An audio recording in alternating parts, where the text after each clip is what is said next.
We're late. We're late to a very important date. We're late, and I'm sorry. There's just too much stuff going on behind here tonight.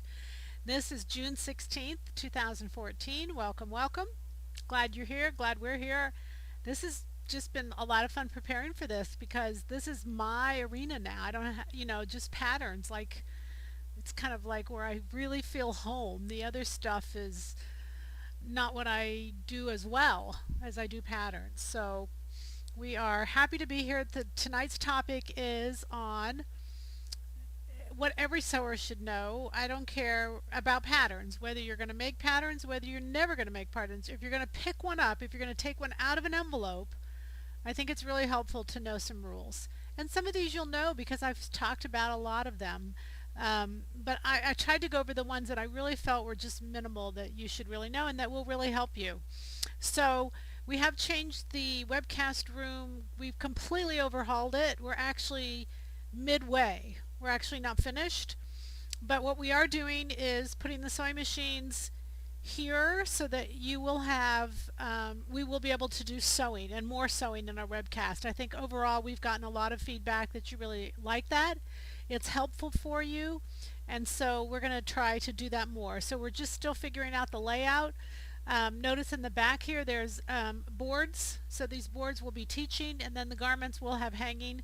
And like I said, it's by next time it'll be 100%, but it's certainly functional. I have things hanging from the ceiling. I have things hanging all over the place here. But anyway, so we're just trying to make it a little more webcast friendly, as we just have one camera and so many anyway. All right, so for the first little while, let's do our question and answer. And so for those of you who are waiting patiently, thank you for being here, and we will see if you have questions. Are there questions? There are questions. Okay, when I tried to draft a skirt per Fit to Stitch DVD, the front bows out due to my tummy. How do I take the muslin to fix this? Okay, well, if the front bows out, and bow, I'm not sure, what you want to do is decide if that's length, circumference, or depth. Bow, maybe bow would be bows out. I would think that would be circumference. Sounds like maybe there's too much circumference. And so if that's the case, you would take in those darts a little bit in the front of the skirt. And most likely, if it's just a little bit, you want to use the front darts. Don't use the side seams. That's about the only thing I would think it would be. It probably wouldn't be, well, darting is depth in the skirt case because it makes it dimensional. It probably is not length. So I would say adjust those darts and see if that doesn't make a difference. Okay, if we lower the waistline for a more youthful look, does that change the midpoint of the body for proportion purposes? No, it does not. Besides, the waistline's not a focal point anyway, so the only thing you're doing is you're creating an illusion. The waistline is not a, you never do anything to a waistline, so no, don't even worry about it. Lower it, don't count it, don't do anything. Can you explain sway back again? What does it look like on a muslin? The hem of my shirt back always rides up. Well, if a hem rides up, a lot of times that can be that the circumference of the garment is not adequate, and so it will ride up. I mean, that's more riding up. I would say that's circumference. Generally, when you have sway back, if someone didn't tell you, you wouldn't know it. I mean, you could turn around and see it because it's literally just a puddle of fabric sitting at the middle of your body at the waistline. So the sides are fine, the bottom's fine. The bottom doesn't ride up. I wouldn't call it riding up at all, but it's just a puddle. My shirt, I don't have sway back on this, so I can't show you on here, but it's literally just a puddle of fabric. Let's go to the back of this, and it'll just kind of sit right in there. Okay, so like I said, though, in most cases you won't feel that you have sway back. It's horrible looking, not horrible, but you know, it doesn't look nice, but you probably wouldn't feel it. Hope that helps. Okay, can we draw design lines on any bodices or blouses, then cut and add seam allowances? Yeah. Yes. Yes, you can. Sure enough. You can do as many as you want. You can do them all over the place. What you want to do, and we're going to learn tonight, is you want to differentiate design lines from fit lines. You need to make sure you understand which is which, so that you can either build the fit into the design, or you can just leave the design to be just design and not have the fit in it. Okay, so if a line has fit in it, it's called a fit line. Even if it's a design line, if it has fit in it, it's called a fit line.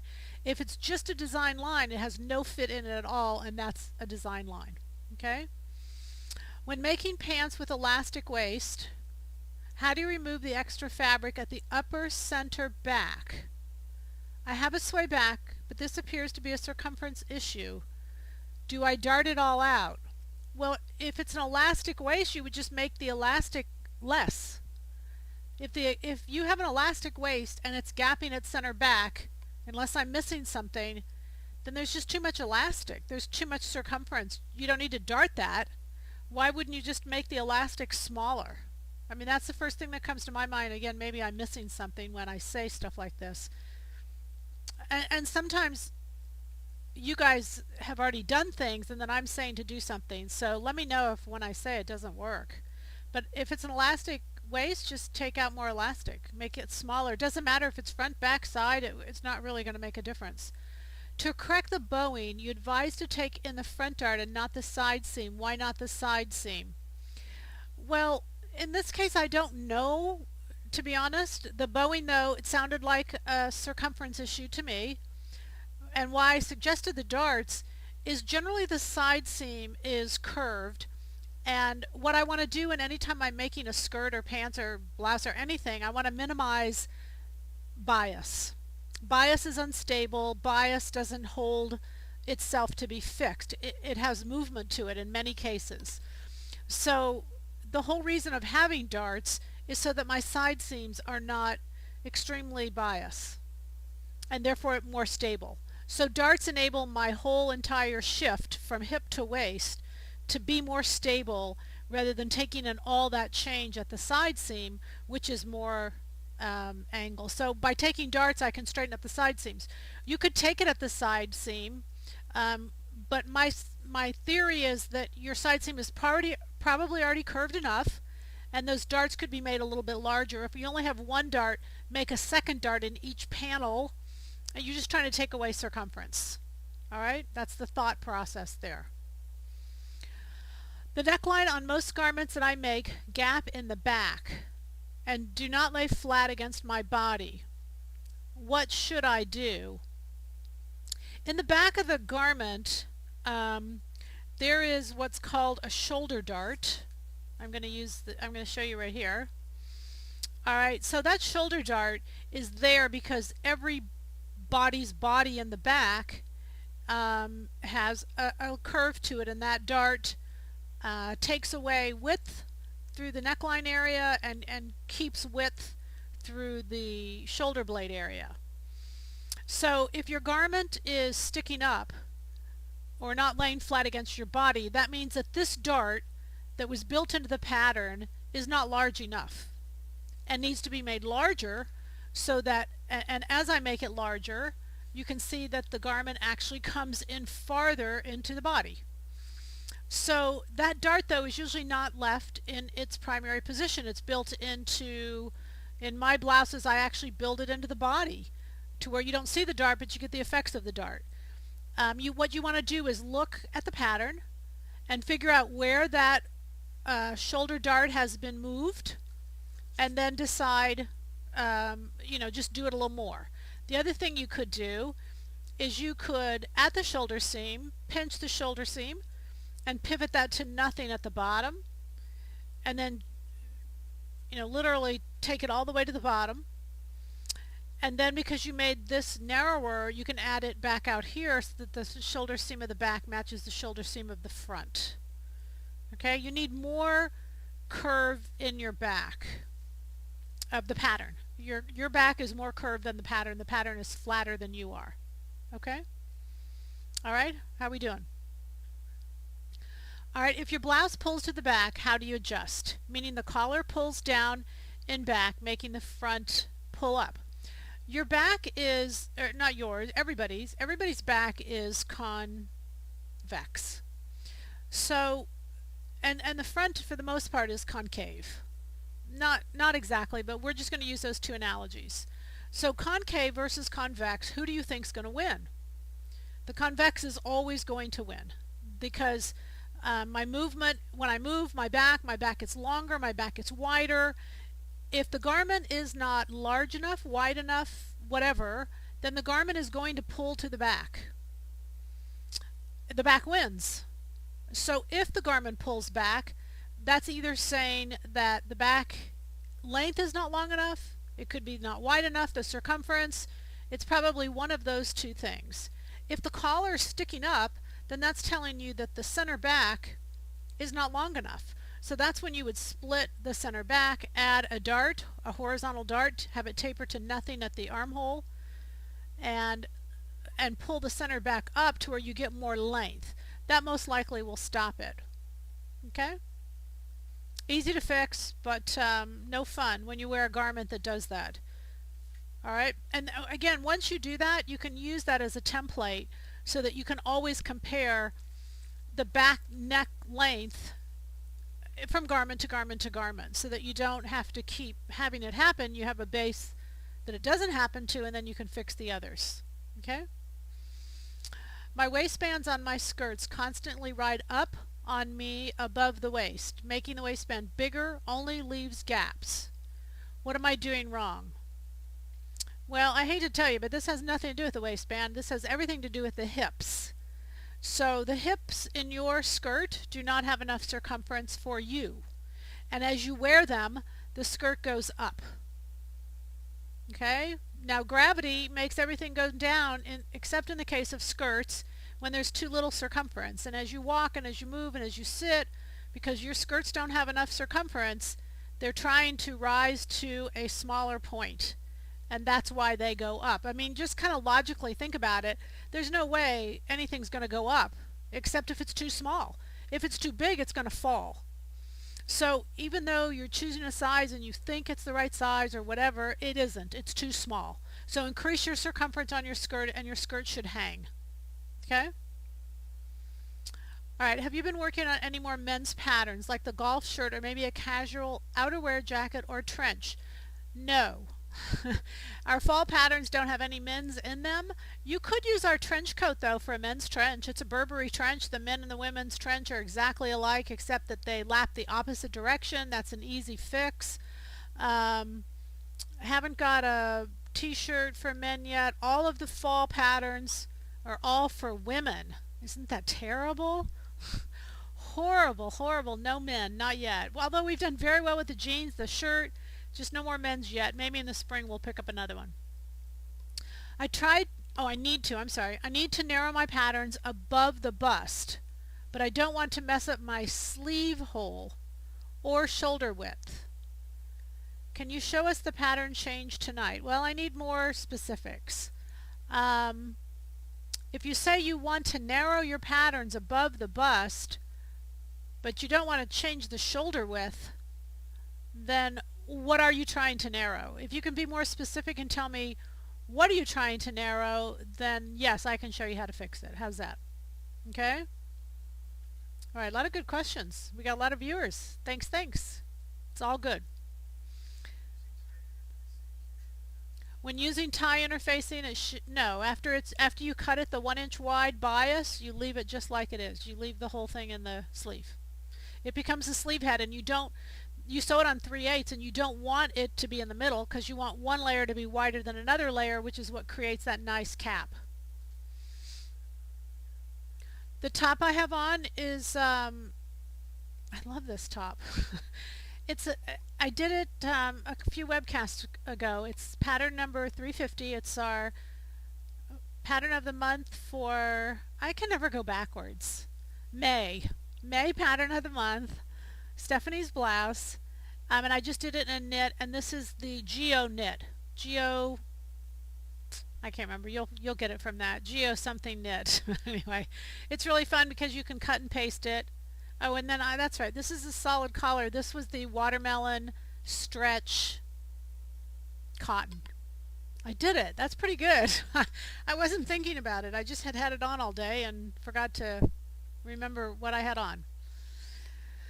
Okay. How we All right, we're good. Let's talk patterns. Can we do that? All right. Now I need y'all's help on this tonight. I would all the chatting's going to stop now. And what I do is, and I've gotten a lot of positive feedback on that because I think it's really helpful to let everyone know that now we're kind of like in a classroom. And chatter is distracting because people are trying to read the chatter and then they don't hear, they don't listen. And then they ask the same questions more often than if they were focused. I really do anticipate this webcast for you all to see it over and over. It is the basic pattern making DVD. I mean, that DVD is 2.5 hours long.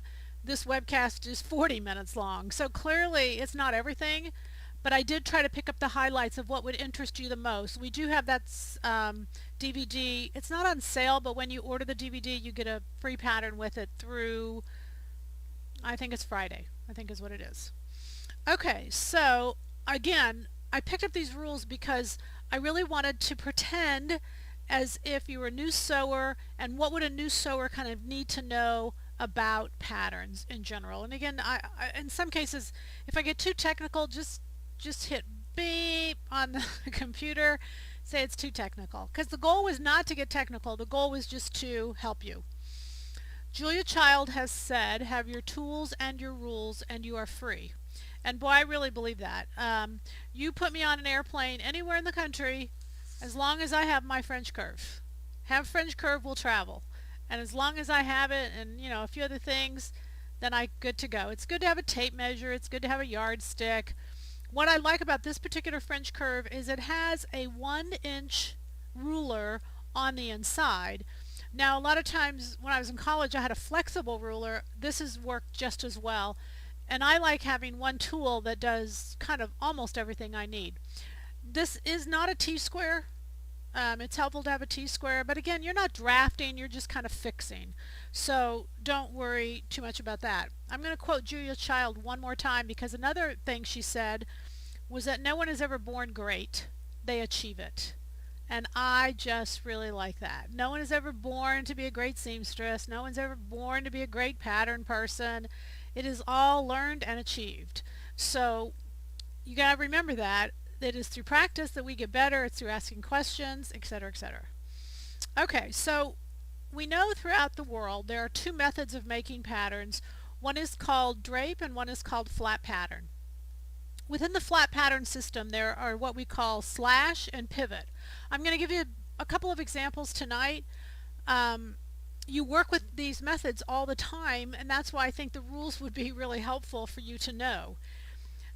Ideally, in drafting, the goal is that the body is measured and then literally drafted out onto a piece of paper. The drape method is to fine-tune the drafted method because the drafting is complex. It's not complex, it's just time-consuming. It's never going to be exactly right when you're dealing with the body because how do you get the slope of the shoulder? You can do it, you can measure it, but the drape method was created to fine-tune and check the drafting method. Today in most fashion houses they don't draft at all. It's because draping is so much faster and quicker, which is why I've tried so hard to push you guys to draping. You have by default been taught to measure, and that measuring, especially when you're measuring a three-dimensional body, you have found and you've discovered that it's not always accurate. So I'm a huge fan of draping. I think that draping just isn't taught enough, and I can't teach it enough, which is why I do it all over. I travel all over just draping butts. Hey, that's what do you do for a living? I drape butts. That's what I do, butts and boobs. So it's just really important that you understand the drape, you understand how to recognize what's wrong, and then of course how to fix it. The how to fix it part comes in and makes the rules of patterns very important. So we know in flat pattern there's 5 pieces, and those are the bodice, back, the bodice front, the skirt back, the skirt front, and the sleeve. I don't even need to go over those. You guys know those 5 basic pieces. And if you notice as we look at each of those pieces, there's darts. And what those darts are doing is the horizontal darts are taking away length, the vertical darts are taking away circumference. If you Wikipedia darts, they don't even have the correct definition of darts. Darts are not, well, forget it. I won't go there. But anyway, it's frustrating that many people do not understand darts. Very simple. They do create a garment to be 3-dimensional, but that simply isn't their goal. Their goal is to take away length in one place and not another, to take away width in one place and not another, thus creating the 3D. But the 3D isn't the goal of the dart. The goal is simply to be able to mimic the body and make it shorter where the body is shorter and keep it longer where the body is longer. Okay, so I want to start with the bodice. The reason I want to start with the bodice is because the rules of darts are going to be the same over all 5 pieces: bodice front, bodice back, skirt front, skirt back, and sleeve. However, because of the bust and because the bulge is the largest of the bulges, and the bulges are the bust going from top to bottom, the shoulder blade, the bust, the tummy, the rear end, and the elbow, those are the bulges that we work around in the body. If it weren't for those bulges, we would just be a flat sheet of paper. But those bulges are different on every body, and so therefore darts have to be changed and manipulated to make that happen on every body out there. Alright, so if we start off with the rules in the bust, then I believe they just simply get easier as we go anywhere else, because there's more rules and regulations, I'm going to call it, at the bust. Other than that, they really get more simplistic. So I'm trying to find my one piece and I don't see it. We have 2 darts. You know, this is the worst part about, I haven't figured out this room yet because I need about 5 tables and I have 1 right now. So we'll figure this out. We'll get better. On this little green, what I wanted to show you is that these are called fitting darts, the bust dart and the waist dart. That's what they're called, bust dart and the waist dart. The bust dart accommodates the bust, the waist dart accommodates the waist. The waist dart does not accommodate the bust. Even though it goes to the bust, it does not accommodate the bust. It has nothing to do with the bust, except that it has to end within the bust circle because it's a fitting dart. By rules of definition, fitting darts are there to accommodate the greatest bulge. And when we say that, to accommodate the greatest bulge, what they're really doing again is this dart is taking away length and this dart is taking away width, so that it leaves us with a longer length in the middle and a wider width through the center of the bust. These 2 darts, if you were to draw imaginary lines, they meet, and where they meet is called the bust point. And the bust point is the only anatomical alignment between the pattern and the body. So I think that's really interesting, because when you think about that for a minute, we have a lot of other places that we think align to the body, and it's absolutely not true. And I really want you to think about that for a minute, because I think this is really important. There are no other pattern making rules that talk about alignment between pattern and body. So that means the shoulder seam, where is the shoulder seam supposed to go? It doesn't make a difference. That's a design element, because I have blouses that have no shoulder seams. They have a drop shoulder. The side seam, is there a right place for that? No, because I have side panels that take that away. There is no, and I don't need to beat this, raw, but there are no anatomical alignments between pattern and body as far as pattern rules go. The only is the meeting of the bust point and the nipple. Now I think it's also interesting to note that there is such a thing called a bust circle, and that bust circle is fairly large. By rules, the fitting darts have to go into the bust circle. That's the rule. So in length, they have to at least touch the edge, and they can't go past the bust point. That's a bozo no-no. Okay? They have to at least touch the circle. They can't go past the bust point. So in every case, anytime I move or use or do whatever to these darts, they always are going to be fitting darts, and they have to always follow those rules that they have to at least touch the bust circle and not go beyond a bust point. Got that? Okay, questions. In our garments, darts are always going to be in our garments. They're always going to be there. they can be divided, they can be combined, they can be put into gathers, they can be put into seam lines, they can be lots of things, but they're never eliminated. I think that's really interesting because so many people say to me, well, there's no darts in this garment. And when you see a garment that has no darts, that means the bust dart has been moved to the waist and it has been, both of them have been released for fullness. There's always darts there, and the reason I think that's important to know is because if I know a dart is down there, if I know the waist dart's there and I know the bust dart's there, I could move it back. I could move it back, and what we know is if we don't have darts, we get gapping, we get the arm, you can't take a flat piece of cloth and put it onto a body that is got a few bumps on it and expect the garment to, the fabric to shape itself correctly. It will not. It will gap. It will do all kinds of funky things. It will shift. It'll move. It'll do things like that it's trying to find a happy place. So without the darts, I can't get a smooth look. The darts give me, and the whole reason darts were brought in, darts were created 50s. Evan Pacone out of New York started using darts in the 50s. Prior to darts being used, you didn't see them. You saw gathers, you saw pleats, you saw things that just were ways of taking away extra fabric, but you didn't see darts. So darts have been a pretty, recently invented creation, but they are here to stay. They're not going anywhere, and we all know we look thinner when we have darts. Okay, so what about the elbow? The elbow dart, that's to facilitate the bend in the arm. The bust circle, it will vary a little bit by size, but if you do a 3-inch radius, that'll get you all the way probably to every size. 3-inch radius. Okay? So that means that so many of you, and the reason again I think that rule right there is important, is so many of you think the dart has to end within 1 inch of the bust point. And that's just not true. It's just, and then you say, well, how far can it go away? Well, it can go 3 inches away and it'd still be okay. All right, and then up to the U, it's called styling as to where you want to put it from there. Are we okay? Alright, so I'm going to show you how to move a dart by what's called the pivot method. Now again, I think it's important to understand this because the pivot method and the dart method were created to actually make styles. The reason we move darts is to create a different style. Moving a dart does not change fit. If it did, then there'd be no use of the sloper. Alright, so there's no advantage to moving a dart as far as fit goes. There's every advantage to changing up style.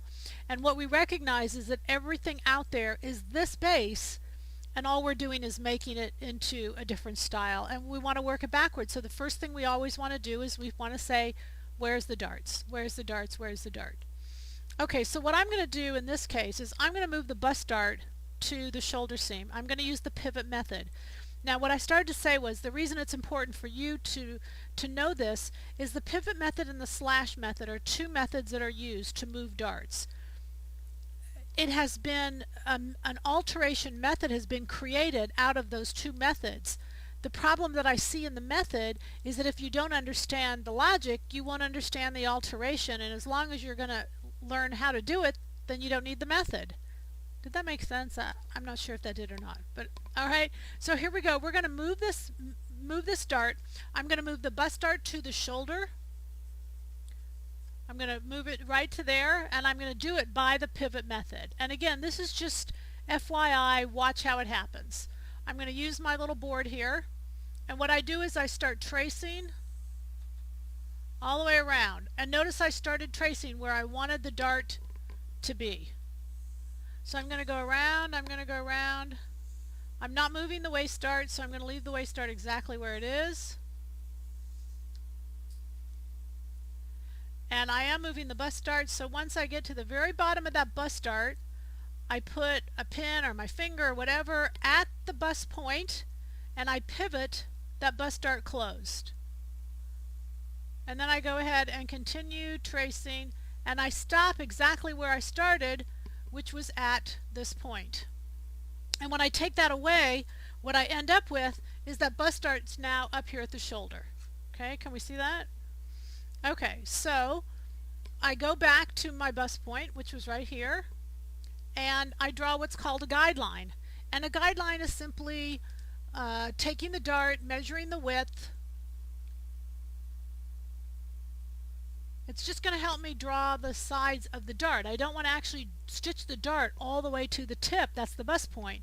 So I can decide how far the old one was from the bust point. I can make the new one the same.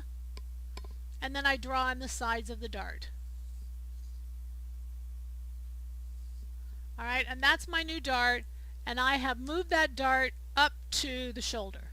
Okay, that's called the pivot method.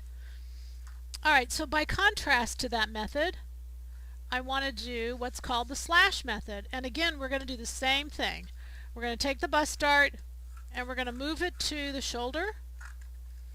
And the slash method is I make two slashes. One where the dart is, two but not through the bust point, and one where the dart was. And when I close this up, the dart is moved to the shoulder seam. Now I want to show you something here.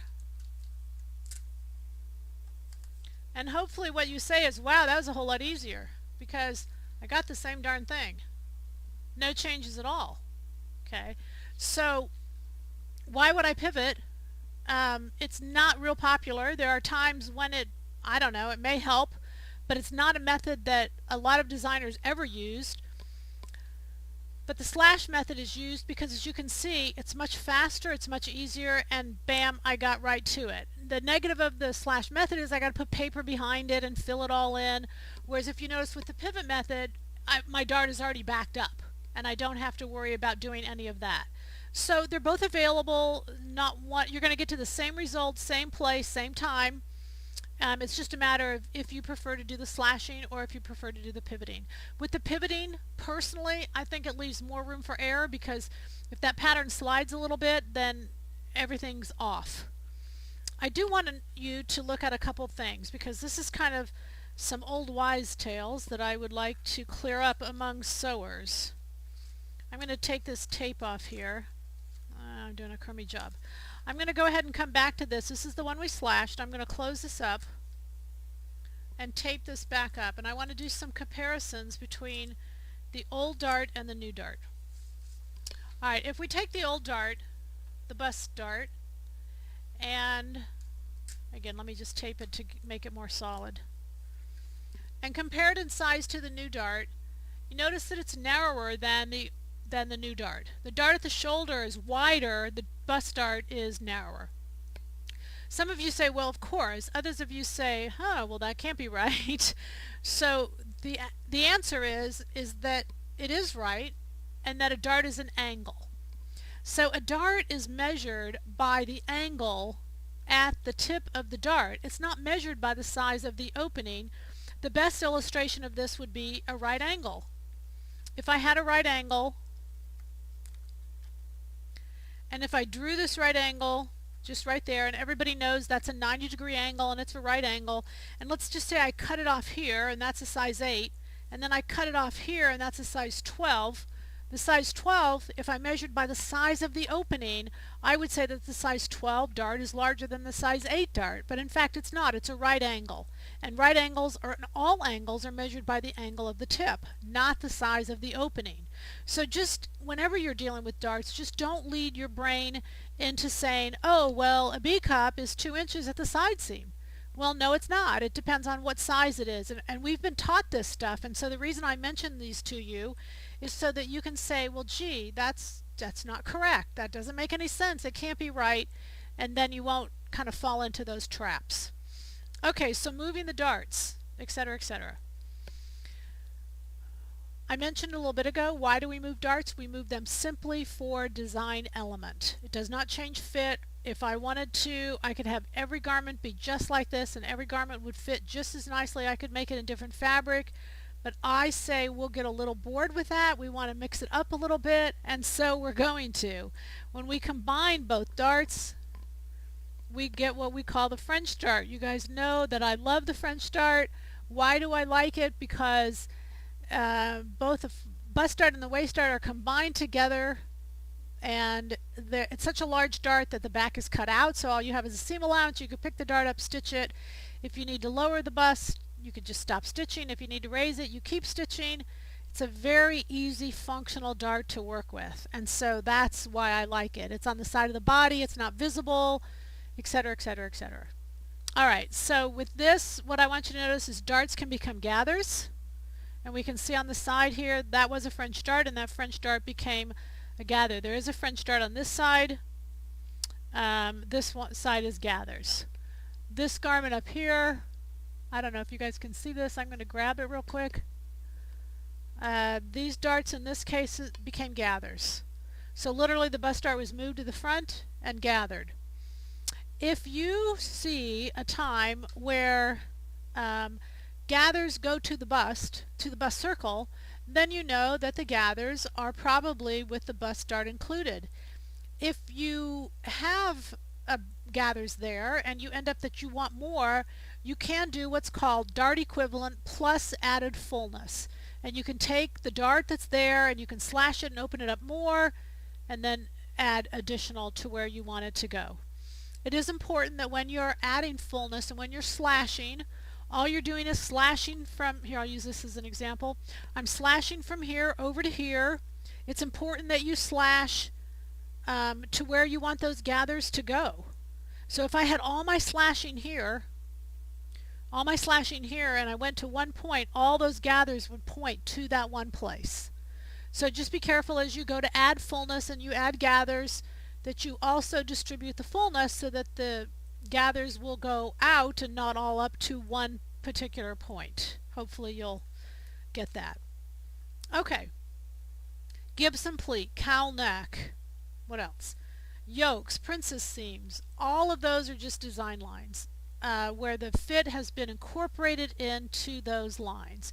So we call them fit lines simply because they have fit in them. So, but those are all just changes of what we're doing to a pattern. They've been given names to make them repeatable, easy, etc., etc. All right, so we're going to leave the bodice front. Anything about the bodice front that you want to ask, comment on about these darts. Remember, the pivot point is the bust point. You don't get to choose pivot points when you're dealing with these two darts. The bust point is the pivot point. So whenever I'm cutting or moving or doing whatever I'm doing, I only get one bust point, one pivot point, i.e. the same. Okay, that's going to change up here in a minute. We're good? Okay, let's go to the bodice back because now we get a lot of flexibility. There is no prominent bulge, and the pivot point can be anywhere I want it to be. It can be anywhere I want it to be. So if I want to get rid of that shoulder dart, I can simply cut it, close it, and put it into the waist dart. I couldn't do that in the front because it would gap. The darts have to be isolated close to the problem area or else they don't have effect. But I can do this in the back. Okay, so I've got a lot more freedom because I can move that pivot point down to the top of this dart, so now that I close it up, it simply makes the waist dart larger. Easy enough. I can move that into yokes, I can move that into lots of different things back there. It's all good. Alright. Questions on the back? Alright, we're going to move to skirts.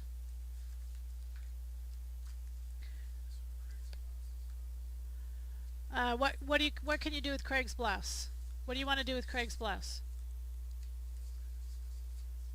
Oh, just ask me what you want to do with Craig's blouse and I'll tell you. Okay.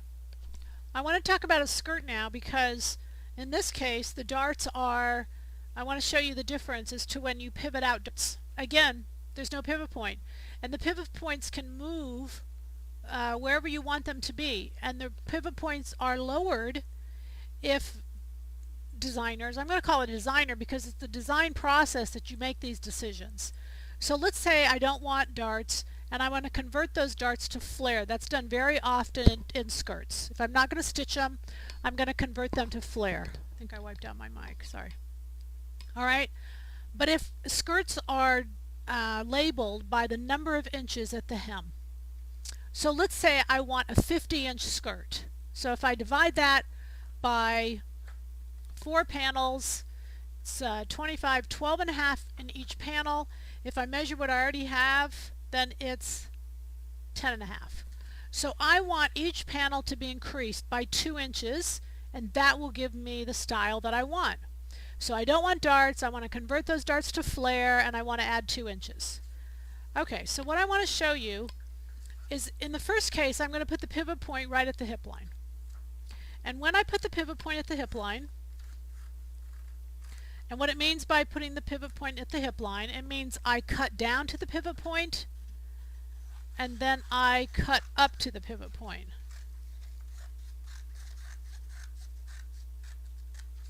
And when I go to close up that dart, it opens up the bottom. I'm converting the dart to flare. That's what it's called, and that's what it does. But if you notice at the bottom, it's too wide. I added more than I wanted to. I only wanted to add, I had 2 inches, but I wanted each dart to be 1 inch. And if you notice that where I put that pivot point was too wide, and I actually added a little, almost 1.5 inches. So what I would say is, well, my pivot point was too high. So I'm going to lower my pivot point. And I'm going to cut, and bring it down. And then cut up. Remember, with pivot points in skirts, pivot points can be wherever I want them to be. And the whole reason of why that can happen is so that I can close up my darts and control how much flare is at the bottom. So this is very cool, you guys, to know this, because all I have to do is know how much fullness I want. Now notice that one now has added the inch I wanted. Yep. And so this pivot point is the one that I would have wanted to use to get 50 inches at the bottom of my skirt. Alright? So those pivot points can move up and down to give me more flare, less flare. The first thing I want to know is how many inches I want at the hem. The second thing I want to know then is where they're going to, it might take you a time or two to practice and get them exactly right, but if it's opened up too much, that means the pivot point's too high. Lower that pivot point down. Got that? Alright.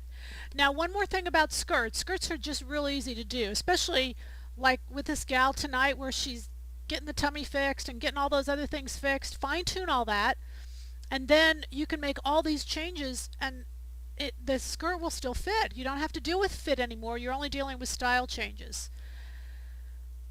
So I want to talk about a couple things. Grain line in this particular case. Bias equals fullness. Just whenever you go to sleep tonight, wake up in the morning, just remember that. Bias equals fullness. So if you notice the middle of this skirt, if I put this straight on straight grain, then the middle of this skirt's on bias, and the fullness would run right through the middle of the panel. Okay. If I took and put the center front of this skirt on bias, then all of the fullness is going to be here. If I put the side of the skirt on bias, then all the fullness is going to be here. So actually how I place this skirt on the fabric will determine where the fullness will hang in the panel. Most of the time, just to save fabric, the grain line is put right through the middle. And that gives a nice little flare all to the bottom of the skirt. If I were to put the bias at the center, then as you walk, you have a tendency to kind of, it all goes between your legs. And if I were to put the bias at the side, it's a heavier look. To have all that fullness at the side seams, you're going to look wider. So typically to put it right down the middle of the panel is a very middle of the road kind of compromise as to where most manufacturers will put that grain line. Okay, so that kind of covers skirts and gives you a few things to think about. Where should the yoga skirt sit on the body?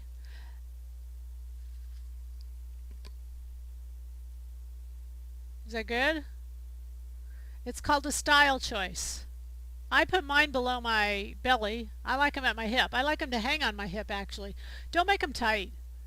The negative about yoga skirts should really almost feel like you don't have anything on. And they're really nice if they're not tight and they just kind of hang, personally. But it is a personal decision. Okay. I want to talk about facings. I'm actually not going to cover pants. We've talked so much about pants that I think you all get the grain. I think you all get all that. I do want to talk about facings, and I want... Say it again. The grain always is taken from center front. On the bodice, on the skirt, front, skirt back, the grain is always taken from center front. So even though I have changed my darts, I still have a center front, and it would go parallel to center front, and then I place it on the fabric that way. Okay? So you always want to take it from center front. Even if you're separating your pieces, you always take it from center front. Okay, let's play facings. Two types of facings. And I want you to understand that a facing is what takes care of a raw edge. And it has been very interesting to see the evolving of facings, because facings for the most part are kind of going bye-bye. I mean, they're not, because raw edges are so acceptable, but it's really interesting to me to see how they've changed, and they've changed quite a bit. We have what's called a fitted facing. And a fitted facing is literally when I trace the edge of something I'm trying to take care of, I decide how wide I want it, and I connect it, and that's my fitted facing. Okay? So a fitted facing literally means I just trace the shape, put it on, and I'm good to go. Then we have what's called a shaped facing, and a shaped facing actually incorporates several facings and builds them together in one piece. So in this particular case, I'm making this sleeveless, and I want to cover the neck edge, and I want to stop the armhole edge.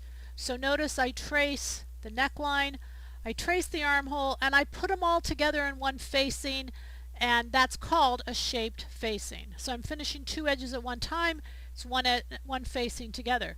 So the advantages of doing this are that the facings don't flip out. These are really nice. They'll hold in place. Much nicer for the wearer to wear, etc., etc. The negatives are, because we cut and sew these pieces generally separately, I have to get them exactly right, or else they won't lay flat, because something will cause something not to be correct. So in your facings, I can do shaped facings, fitted facings.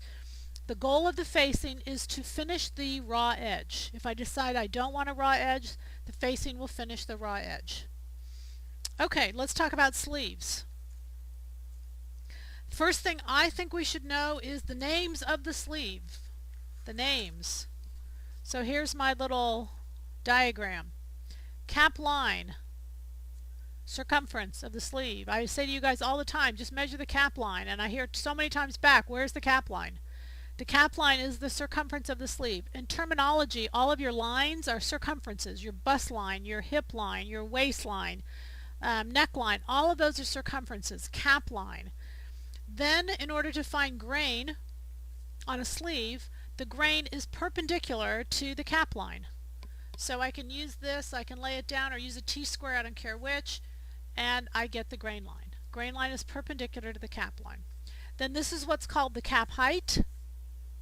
That's the height of the cap. And this seam right here is what's called the cap seam line. Cap seam line. Okay? That's all there is to know about a sleeve. Alright. Then what we're going to do is I want to show you a couple different kinds of sleeves, just so terminology wise we can all be on the same page, and I think it's really helpful. When I have what's called a kimono sleeve, that simply is a sleeve that is the sleeve and the bodice are one. So I take the sleeve, cut it in half, and I take and overlap the shoulder seam, I overlap the side seam, and I cut it all as one. Obviously there's side effects. I'm eliminating a few seams, and you can see that's all fabric now. That fabric is going to gap or have some extra issues. I have on a kimono sleeve. All right, then we have what we call the Raglan. The Raglan's a tricky little sleeve. It's a great sleeve. It's a weird sleeve. It's what's called the arm sky device. So what I do is I put this together just like a kimono, except, and this is gonna be a rough version of it. This pivots down until in the very corner I can place what's called an arm sky device. And that arm sky device looks like that little puppy thing there. It's triangular in nature at the base. I put that in the base where these two cross one another, and that's what creates this curve and this line. Now what's interesting is I cut these pieces apart. The arm sky device actually becomes a part of this and a part of this. So you can see in creating this line, the arm sky device is in here and it's in here, and as I sew them together you actually get two of them now, and again that creates a little bit of extra. But these are all great sleeves. They're all very common sleeves, and they're sleeves we should know. Raglan is the one that has the seam to the neckline. Kimono just means it's all cut in one. Alright, then what we can do to the sleeves is we can do all kinds of fun slashing. And here you can see that I've slashed and slashed and slashed and slashed. And what that is, notice the pivot points are along the top of the sleeve. This is what's known as a bell sleeve. Alright, when I do just the opposite, the slashing's at the top, that's called the puff sleeve. So the slashing is up here, the pivot points are down here for the puff, and the slashing is here and the pivot points are along the cap seam line. That's called the bell sleeve. And then there's lots of different variations. When we go to do a hem on either a sleeve or pants, what I want to point out is so many times if you guys are shorter than the pattern, and I know none of you are, but just in case you are, many of you say, well, can I just cut it off the bottom? Of course you can cut it off the bottom. What's the disadvantage in cutting it off in the bottom is you're changing the circumference at the hem, but you don't even know if you like the circumference. So if you start out by knowing what circumference you like, and just pretend this is a pant leg, if I cut it off 5 inches, obviously I'm increasing the hem circumference. But if I simply know what I like, I can just come back in and fix that, and that's much easier than literally making a tuck through the upper portion of the leg.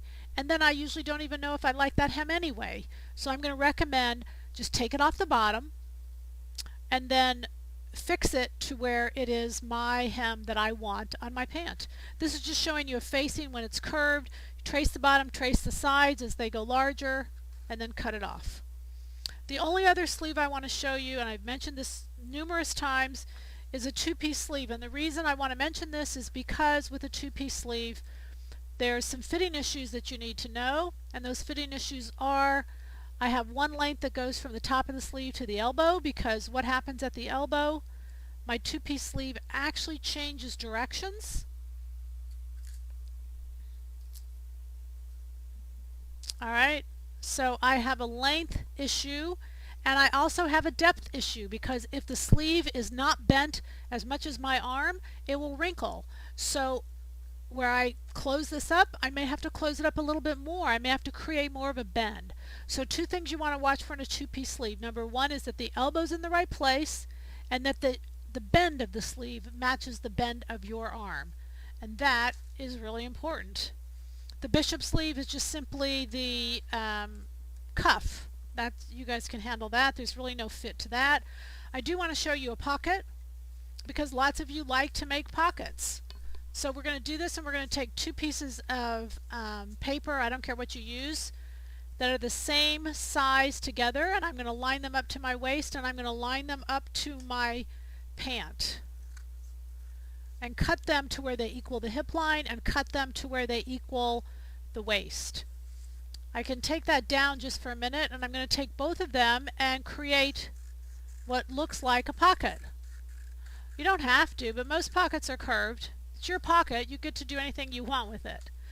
Alright, so these really are behind. I'm going to take away the back piece, and that's actually what's called the pocket.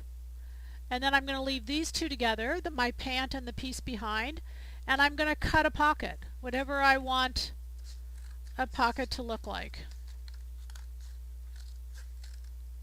Whatever I want an opening to look like. Use your French curve. Add seam allowance. So then I have my pocket facing. I add seam allowance, both sides sew together. This sews to the inside, and then my actual pocket comes behind, and there we go. Okay, so you can put a pocket on anything. Anything you want, you can put a pocket on. Just be leery because stretch pants don't do well with pockets. If you want to do a stretch pant, do like a jean pocket. Don't do a slash. If you do a slash and it's a stretch fabric, it's just never going to stay closed. So I would suggest you kind of stay away from a stretch pant with a slash pocket. All right, how we doing? Okay, so a couple other things I want to mention to you quickly. I know we're at time. We started late and I knew I had a lot. The sheath. And I know we've talked about the sheath a lot. The sheath is just when we put the top and the bottom together, we cut them all in one. And the reason it's great to have a base of that is because I could then take it apart and have the bottom and the top. I have the bodice as well as the skirt, or I can put them together for the sheath. That's it. When you're making asymmetric just means that I've got to double my bodice, or I've got to double my skirt. For instance, when I was making this pattern, everything's asymmetric. So I had to double the bodice and actually do it 4 times because there was asymmetric here and asymmetric here. Then I had to double the skirt. I had to double the whole thing again because the line of the skirt is asymmetric. So there are certain patterns like this one that take a long time to create and draft, just especially the asymmetric. Anytime you're dealing with asymmetric and you've got to have that double front, it's going to take you a little longer to do that. And when you're doing it, it's going to show you this is the goal of what you're trying to do. You actually duplicate it. Okay? All right. You guys know everything I know now. All right. Can I answer questions? Is it just too much, too fast? Give me something. On the pants. On the pants, there is no center, and the crotch line is the, here, I've got a pair of pants right here. I just put a pocket on. The crotch line is the widest point, the crotch right here, to the side seam. And the grain line is perpendicular to that line. Now, there is such a thing as a crease line. The crease line is a grain line, but not every grain line is a crease line. Is that copacetic out there? Every crease line is a grain line, but not every grain line is a crease line. So anything, once you have your crotch line, any line perpendicular to that line is a grain line. But the one grain line that's a crease line goes from the bottom of the center dart is 4 to 5 inches from center front, to the center of the hem.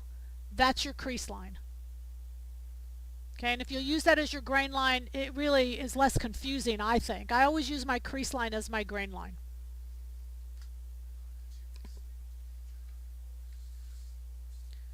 On the 2-piece sleeve, no. Anytime you adjust, no, definitely not. On a 2-piece sleeve, if you're adjusting for length and trying to get the elbow in the right place, you adjust both upper and under sleeve. That's a length adjustment, and you're going to take a tuck all the way around, upper and under sleeve. If you're trying to adjust the bend, then you adjust both. Let me go back to my 2-piece sleeve so you'll understand it. If I decide I've got to bend this more, this sews to this part. So if I bend this more, I've got to bend this more so that the seams actually match. So anytime you're dealing with a 2-piece sleeve, if the upper sleeve is affected, probably the under sleeve is too. Probably. I'm not saying all the way across the board, but most likely. When you're doing, there's no method to that, but you mean just when you're doing something asymmetrical, you've got to duplicate the bodice or duplicate the skirt. You've got to create the whole thing, and then create your pattern. Normally when we're creating a pattern and we're just creating a bodice front, we automatically duplicate it as we're laying it on the fabric. But in the case of asymmetric, we've actually got both sides on each side. And that's why I use this as an example. This is an asymmetric, so when I went to do this, I had to put both bodices together and then create this line. Then this one's different, so I had to put both bodices together again and create this line. Then because this skirt has an angle, I had to put all the skirts together and create that line. So whenever you're dealing with an asymmetric pattern, it's just, you're going to look at it and say, no, it's a little more work than if it's symmetrical. Okay? All right. Ready for a bonus question? Ready, ready, ready, ready? I don't even know our bonus question. I'm always surprised when I hear a bonus question. Okay, I'm prepping it or you're prepping it? Sorry. To move the gathers on, is this a bonus? Is this a question? Oh, this is a question. I'm sorry. Okay, to move the gathers on Craig's blouse to the dart on the side, I would slash to but not through the bust on the side and close the gathers. I think yes, yes. If you've got gathers in the front of Craig's blouse, those gathers though are not just bust gathers, dart gathers. Those are dart plus added fullness. So if you took all of those gathers and slashed them to the bust point and then closed up those dart, you would get a bigger cup size than what was there initially. Like Craig's blouse 425 came off classic blouse 600, but if you took all those gathers and put them back to a dart, it's going to be bigger because I took the dart and converted it to fullness, but then I added more fullness and I slashed to the side seam. The pivot point was the side seam to give it more fullness. So you've got two sets of gathers there. Okay? Does that help? Yay! Are you guys awake? Are you listening? I'm just curious. Did I put anybody to sleep out there?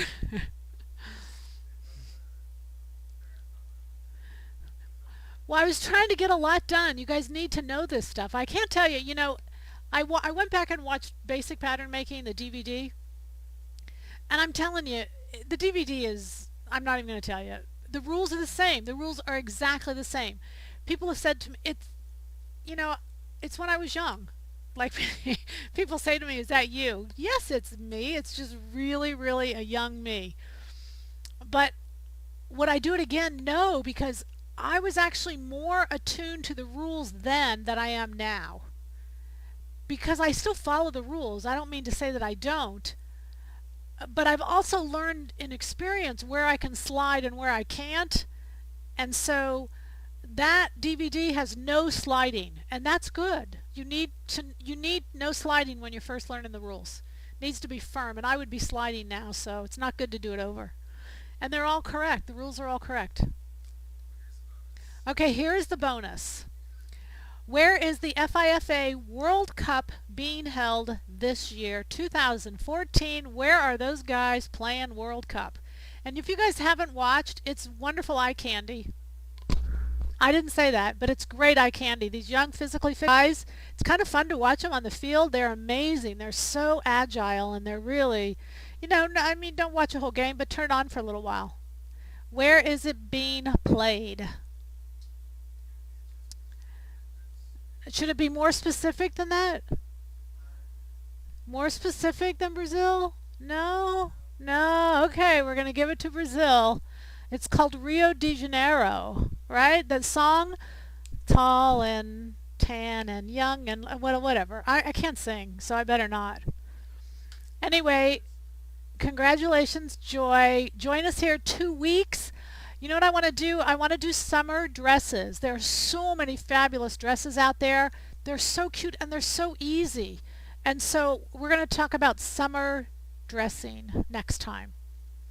And even if you don't like dresses, I'll show you how to fix them to where they are modest and they cover you up. So we will see you in 2 weeks. Ladies, thanks so much. Take care. Bye.